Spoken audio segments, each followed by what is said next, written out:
Las 5 heridas emocionales de la infancia que persisten cuando somos adultos. Nuestras primeras experiencias de vida. Cuando un bebé nace, está llamado en lo más profundo de su ser a realizarse como persona, a ser él mismo, y vivir plenamente las múltiples experiencias que la vida le va a proporcionar. Todos tenemos la misma misión al llegar a este mundo, vivir una vida armoniosa y feliz, donde podamos dar y recibir amor. Nuestra existencia estará completa cuando desarrollemos nuestras potencialidades y aceptemos nuestras experiencias, nuestros defectos y debilidades plenamente, ya que con todo ello formaremos nuestra personalidad. Poco después de nacer, nos damos cuenta de que cuando nos atrevemos a ser nosotros mismos, alteramos el mundo de los adultos o el de los que están cerca de nosotros.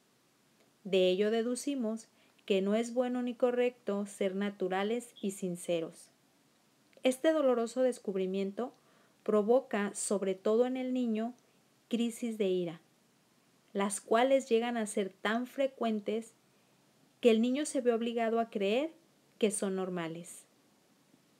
El niño que actúa naturalmente, que es equilibrado y que tiene el derecho a ser el mismo, no pasa por este tipo de crisis. Pero por desgracia, este tipo de niño natural casi no existe. Se ha observado más bien que la mayoría de niños pasa por las siguientes 4 etapas. Primera etapa, la alegría de ser el mismo. Segunda etapa, conocer el dolor de no tener el derecho a ser el mismo. Tercera etapa, periodo de crisis y de rebeldía. Cuarta etapa, el niño se resigna y termina por crear una nueva personalidad. Algunas personas permanecen estancadas en la tercera etapa durante toda su vida, es decir, reaccionan enojadas o permanecen en situaciones de crisis. En la tercera y cuarta etapa es cuando creamos numerosas máscaras, es decir, nuevas defensas, que nos servirán para protegernos del sufrimiento. Estas nuevas personalidades o defensas son 5 y corresponden también a 5 grandes heridas fundamentales que vive el ser humano.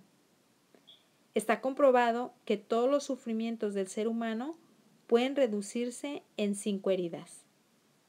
El orden en que cada una de ellas aparece en el transcurso de la vida son: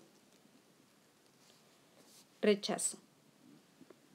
Es una herida muy profunda que cuando se sufre tiende a ser rechazado en su interior y vivir con la idea equivocada respecto al derecho a existir. Se origina y es mucho más intensa cuando es producida por el progenitor del mismo sexo.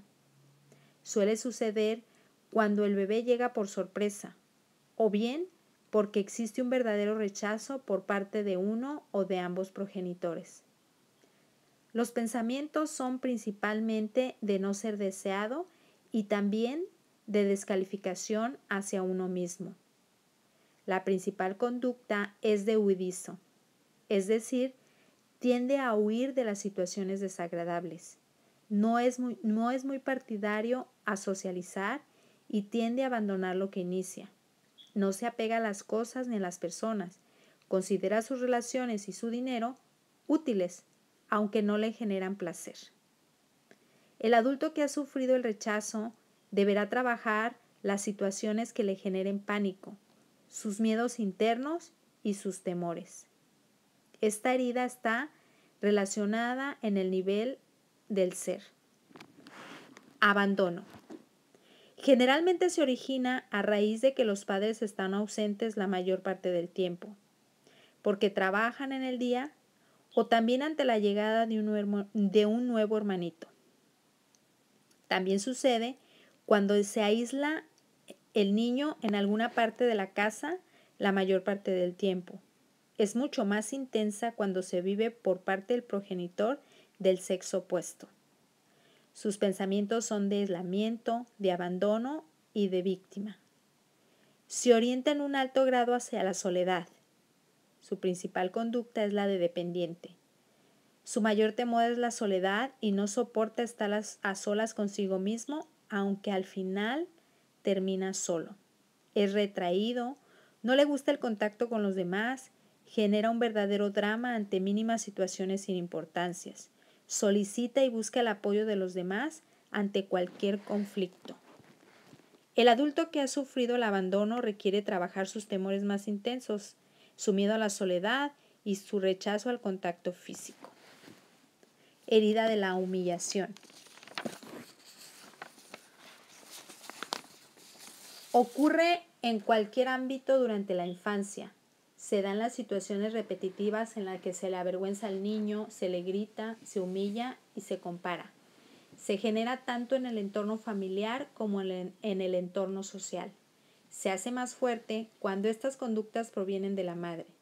Los principales pensamientos son de abandono, de comparación y de rebajarse a los demás. Los procesos mentales se enfocan en querer poner solución a los problemas de los demás, abandonando los intereses propios, cosa que hace justificar y reafirmar la humillación. La conducta principal es de masoquista. Es orgulloso, rígido y genera cierto placer en el sufrir. Necesita estar atado a otras personas y cargar con los problemas de los demás. El adulto que ha sufrido una humillación, la herida de la humillación, deberá trabajar la dependencia, la libertad y el desapego. Traición. Surge en la infancia cuando el niño se siente traicionado por alguno de sus progenitores.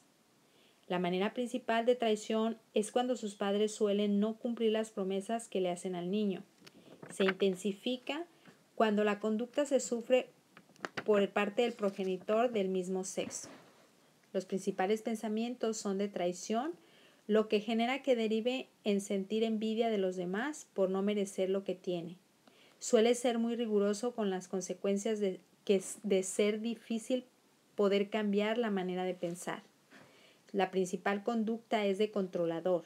Le gusta tener el control sobre los demás y así evita ser traicionado. Su carácter fuerte es para justificar su capacidad de control y le gusta manejar grupos. El adulto que ha sufrido la herida de la traición requiere trabajar su paciencia, su tolerancia y vivir el momento presente, aprender a estar solo y a delegar responsabilidades de manera efectiva. Injusticia. Se origina en un entorno en que los progenitores son fríos en sus relaciones y de conductas severas. Ocurre en la infancia cuando comienza a vivir el niño su integridad como persona. Los padres empiezan a exigir demasiado. Es más fuerte si el origen viene por parte del progenitor del mismo sexo. Suelen ser muy estrictos consigo mismos y tener pensamientos de comparación con los demás y con ciertos indicios de autosabotaje. Buscan la perfección. No es posible que otros tengan lo que a mí me ha costado tanto trabajo. Son pensamientos que suelen rondar en la cabeza de las personas que han sufrido la herida de la injusticia.